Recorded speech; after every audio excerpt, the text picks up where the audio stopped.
Hi friends, this is Steve Jones, and the purpose of this video is for me to share with you, at least I hope to try to share with you, a practice of contemplative prayer that I've found helpful in the last few weeks, and one that I hope that you might also find helpful in your prayer journey and in your walk with God.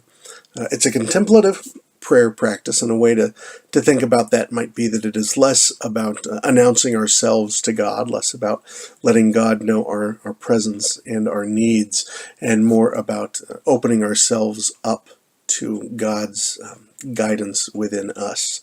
It's not really a prayer about language. It's we really move away from that it's not about even mentally creating words that we are sharing with God, but really mentally creating space where God can be in communication with us.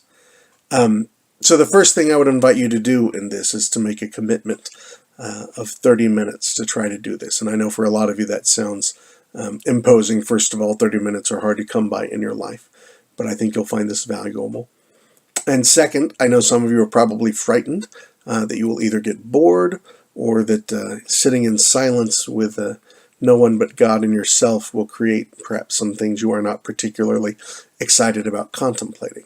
And I would just invite you to trust in God, that you will be neither bored nor taken too deeply into places you want to be without God walking beside you as you consider those things. So once you have committed to some time, the thing I would invite you to do is to get into a position that is comfortable but not too relaxing. Feet on the floor, sitting in a chair that is something maybe less comfortable than a recliner. A kitchen straight back chair, I think, is entirely appropriate for this.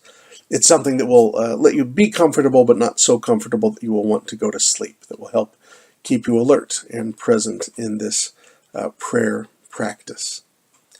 Now remember that this is really not a goal here of emptying our mind, but really of creating focus on something else in our brain, that as we drive towards that one focus, God can speak to us in the clearing that we've created by focusing on that one way. For me, a very useful tool has been one that was presented by Dr. Kathy Kelsey, the professor of this prayer course, which is to count, use a counting tool as focus as you turn to prayer to God. So one way to initiate this process is to offer a prayer to God of what you are seeking in this time, or prayer to God of how you hope to be encountering God in this process. But after that ends, one way to do that is just to start counting your breaths, and that is breathe in, breathe out is 1, in and out, 2. And to mentally count through those breaths, 1, 2, 3, 4, and then restart again at 1. And again, as you concentrate on the counting, you are isolating your brain away from those other things and allowing the spirit to move in that periphery to sort of guide your thoughts and guide the patterns of where you are. And I invite you to be open to that guidance. In this process, as we do this for 20 or 30 minutes, your mind will begin to move. I'd encourage you to be aware of that, to not struggle against that, but to recognize where God is leading those wanderings, and to eventually guide your mind back towards that concentration on breathing into the numbers and finding that focus.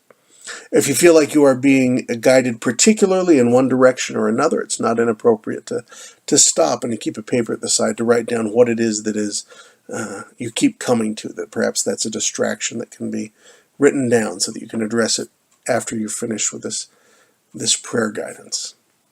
It's not unlikely that in a house with kids or with spouses that you will be disturbed during the prayer process. That's going to happen. And just you return to that breathing, return to that breathing process. One way that I've found helpful in this prayer process is to adapt it, to use the Jesus prayer with it. That prayer that was probably used in some format as early as the 4th century, but certainly found its purchase in monastic communities by the 13th and 14th century. And a very simple, basic prayer of breathing in, saying, Lord Jesus Christ, Son of God, and as you breathe out, have mercy on me, a sinner. And that can be a physical speaking out of that prayer just under the breath. Lord Jesus Christ, Son of God, have mercy on me, a sinner. But it also can just be mentally something that is processing with your breaths.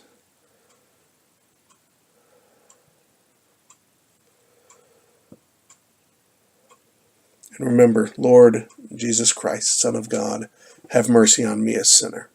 And we remember that that's really a very complex prayer, even though it's brief. It acknowledges God's lordship in Jesus Christ. It acknowledges Jesus as the Son of God. It acknowledges Jesus as Christ, the Messiah. And it also acknowledges ourselves, calling for God's mercy and acknowledging our presence as a sinner. For me, one of the great values of this prayer is that it really it gets into what in athletics or in music we would call your muscle memory, but really it's more of your soul memory and your breathing memory, that as we go out throughout the day breathing, that this prayer then can be in our minds and on our tongues. Lord Jesus Christ, have mercy on me, a sinner. So whether you're using the counting or the Jesus prayer, both of which I found to be really helpful tools in this process as you engage in this, and I encourage you to set an alarm so you know when it's done. I like to set a vibrating alarm on my phone or on my watch so that it's not abrupt. But I encourage you to embrace that openness and embrace where the Spirit is leading your mind, where as you wander, as you are wondering where that guidance might go. I hope this will be a helpful prayer tool for you as I found it to be for me. Thanks. Peace be with you.